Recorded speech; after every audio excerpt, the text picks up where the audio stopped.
दुर्गा सप्तशती अध्याय 6 धूम्रलोचन वध। मैं सर्वेज्ञेश्वर भैरव के अंक में निवास करने वाली परमोत्कृष्ट पद्मावती देवी का चिंतन करता हूँ। वे नागराज के आसन पर बैठी हैं। नागों के फणों में सुशोभित होने वाली मणियों की विशाल माला से उनकी देहलता उद्भासित हो रही है। सूर्य के समान उनका तेज है। 3 नेत्र उनकी शोभा बढ़ा रहे हैं। वे हाथों में माला, कुंभ, कपाल और कमल लिए हुए हैं तथा उनके मस्तक में अर्धचंद्र मुकुट सुशोभित है। ऋषि कहते हैं, देवी का यह कथन सुनकर दूत को बड़ा अमर्ष हुआ और उसने दैत्यराज के पास जाकर सब समाचार विस्तार पूर्वक कह सुनाया। दूत के उस वचन को सुनकर दैत्यराज कुपित हो उठा और दैत्य सेनापति धूम्रलोचन से बोला, धूम्रलोचन, तुम शीघ्र अपनी सेना साथ लेकर जाओ और उस दुष्टा के केश पकड़कर घसीटते हुए उसे बलपूर्वक यहाँ ले आओ। उसकी रक्षा करने के लिए यदि कोई दूसरा खड़ा हो तो वह देवता, यक्ष अथवा गंधर्व ही क्यों न हो, उसे अवश्य मार डालना।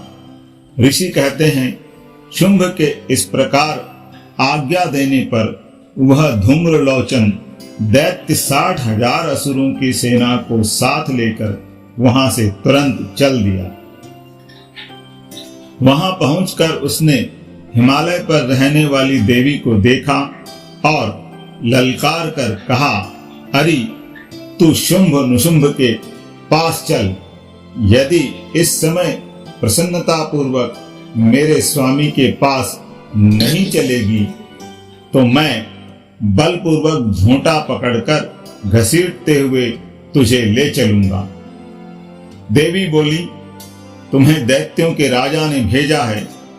तुम स्वयं भी बलवान हो और तुम्हारे साथ विशाल सेना भी है।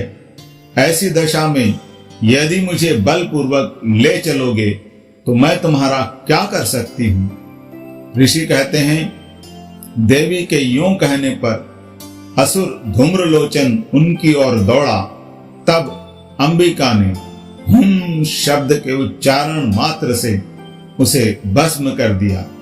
फिर तो क्रोध में भरी हुई दैत्यों की विशाल सेना और अंबिका ने एक दूसरे पर तीखे सहायकों, शक्तियों तथा फरसों की वर्षा आरंभ की।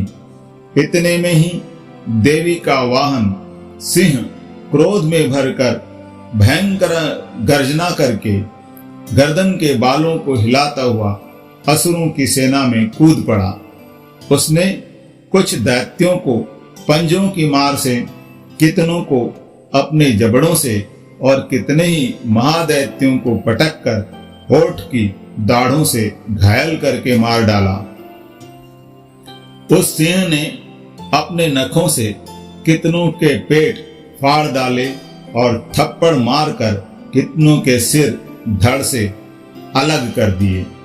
कितनों की भुजाएं और मस्तक काट डाले तथा अपनी गर्दन के बाल हिलाते हुए उसने दूसरे दैत्यों के पेट फाड़कर उनका रक्त चूस लिया। अत्यंत क्रोध में भरे हुए देवी के वाहन उस महाबली सिंह ने क्षण भर में ही असुरों की सारी सेना का संहार कर डाला। शुंभ ने जब सुना कि देवी ने धूम्रलोचन असुर को मार डाला तथा उसके सिंह ने सारी सेना का सफाया कर डाला, तब उस दैत्यराज को बड़ा क्रोध हुआ। उसका होठ कांपने लगा। उसने चंड और मुंड नामक 2 महादैत्यों को आज्ञा दी, हे चंड और हे मुंड, तुम लोग बहुत बड़ी सेना लेकर वहां जाओ। उस देवी के झोंटे पकड़कर अथवा उसे बांधकर शीघ्र यहाँ ले आओ। यदि इस प्रकार उसको लाने में संदेह हो तो युद्ध में सब प्रकार के अस्त्र शस्त्रों तथा समस्त आसुरी सेना का प्रयोग करके उसकी हत्या कर डालना।